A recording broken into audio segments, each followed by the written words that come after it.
Bonjour ou bonsoir où que vous soyez. Mon nom est Anne Noëllette Deschely, aussi connue comme Anne Noëllette André. Il n'y a point de coïncidence.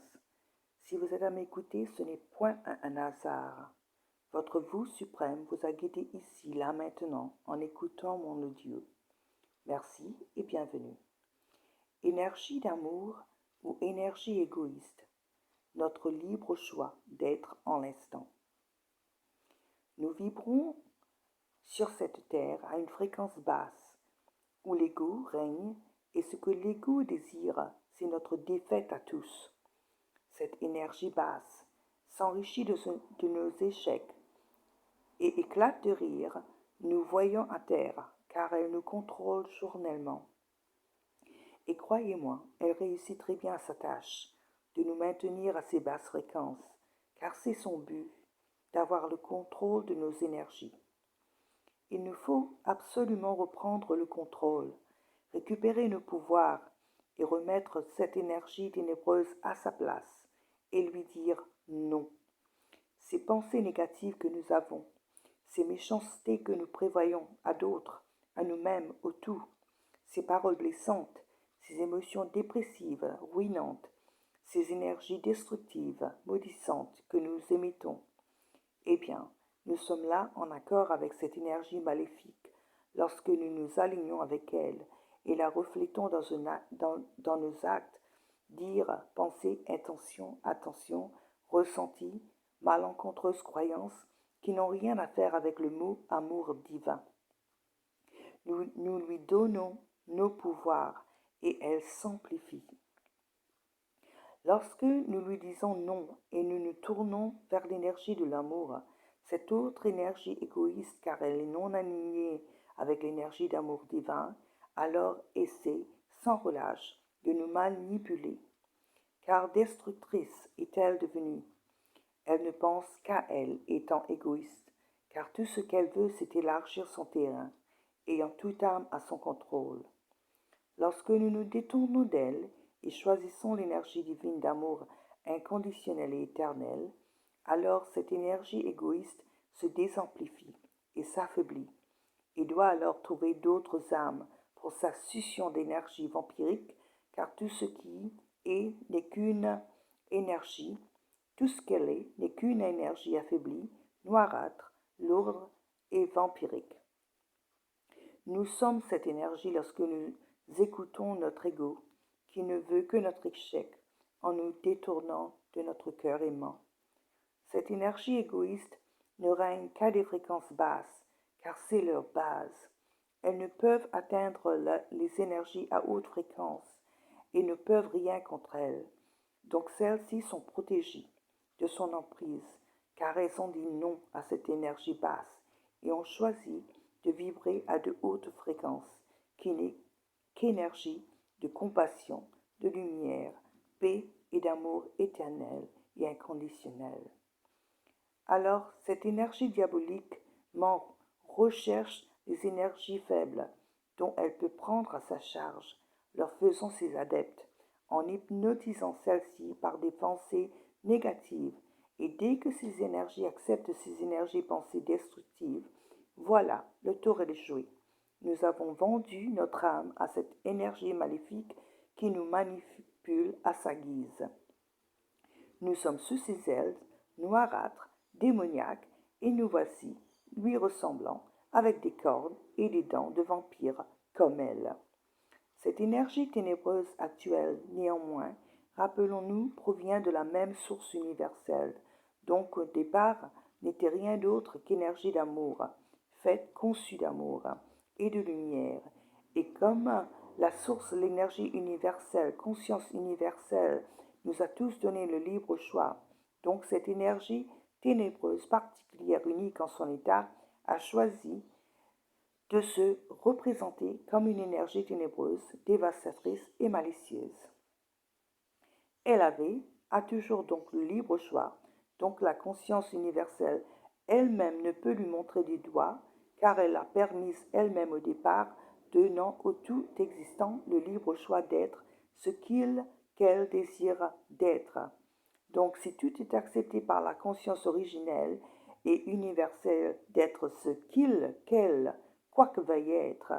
Et comme la conscience est conforme à cet état et ne la juge pas, nous de même devons en faire autant et aimer cette énergie telle qu'elle, en lui envoyant de l'amour toujours, comme la source elle-même l'aime inconditionnellement, en l'acceptant et la reconnaissant.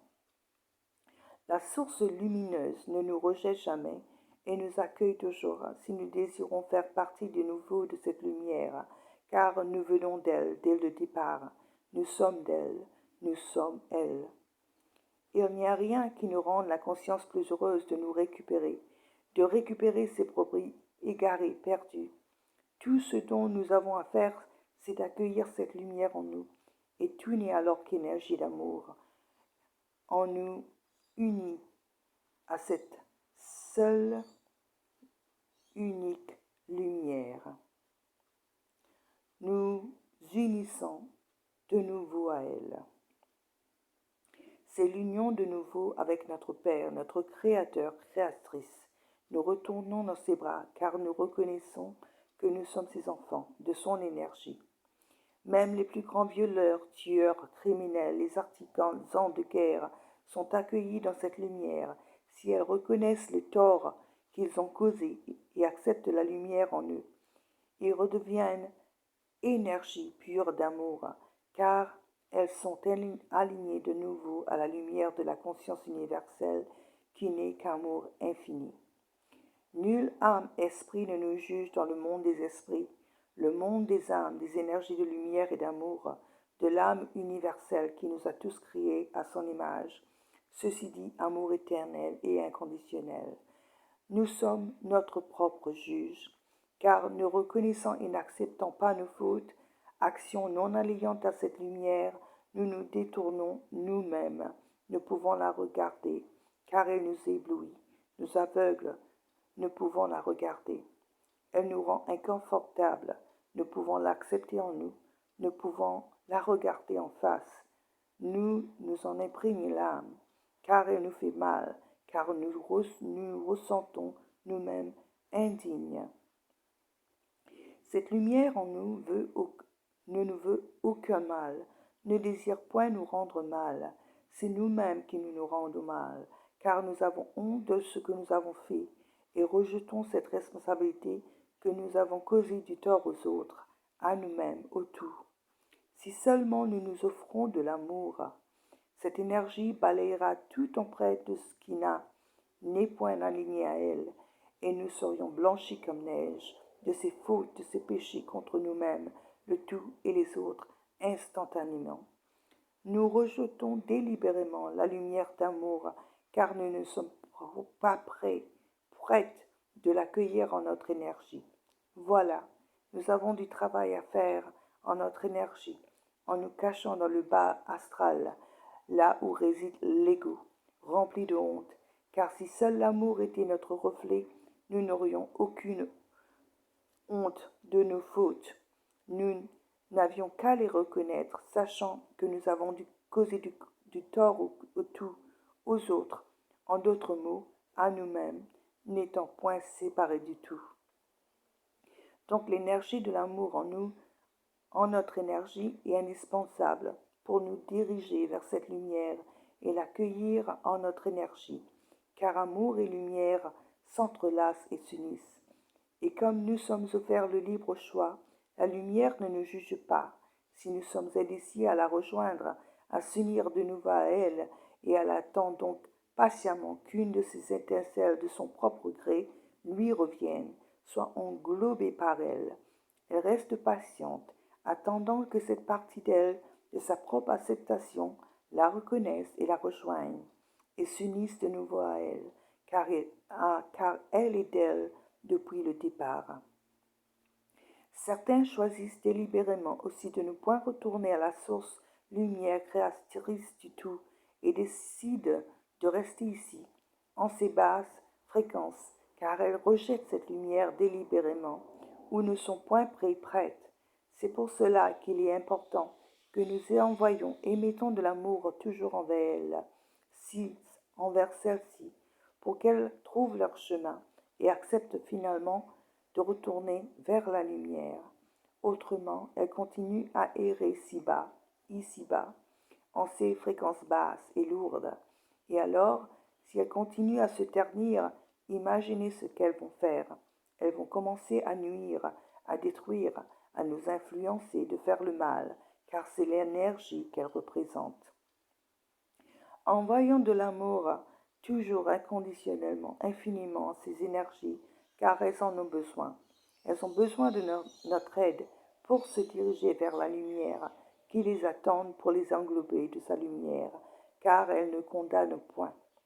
Nous faisons notre choix de la lumière ou non quand nous sommes rappelés à la conscience d'où nous provenons, émanons. Nous avons toujours un choix final, ou le temps toujours de nous y joindre à cette lumière universelle. Même si nous ne sommes pas prêtes en l'instant où nous sommes rappelés à elle et nous pouvons la regarder en face sans en être inconfortable, cette lumière attend patiemment que nous la rejoignions. Quand nous serons enfin prêtes, car nous sommes donnés toujours et encore le libre choix de ce que nous ressentons, désirons être en l'instant toujours. Accueillir la lumière ou la rejeter ou s'en éloigner en l'instant.